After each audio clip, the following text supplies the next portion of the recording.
Mehribanlım, ecem kakam, doyma yoktur mehrinizden.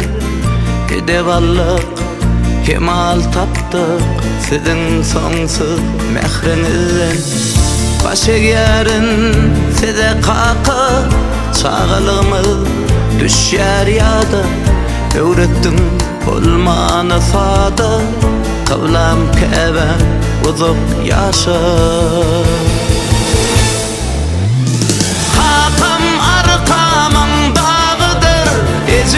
Cennetin bağıdır, yılgırsanız dünyam yaltı, yalkasanız yaz yalıdır. Kakam arkamam dağıdır, ecem cennetin bağıdır, yılgırsanız dünyam yaltı, yalkasanız yaz yalıdır.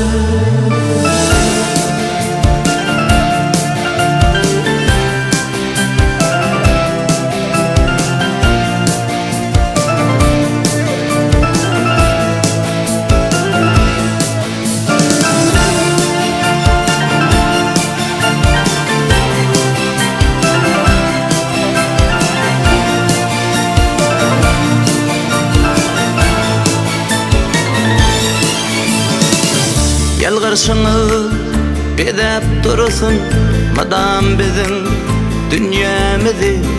Mehrinizden mehir alıp yüreğimden söyleyen sizi. Soğut verdiniz ömrümü, soğut verdiniz bağıtımı. Söydürmek nesip eylesin nenen atanın mehrini.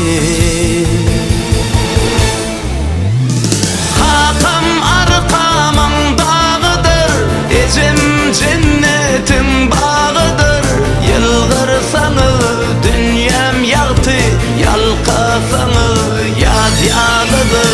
Kakam arkamam dağıdır, ecem cennetin bağıdır, yılgırsanız dünyam yaltı, yalkasanız yaz yalıdır.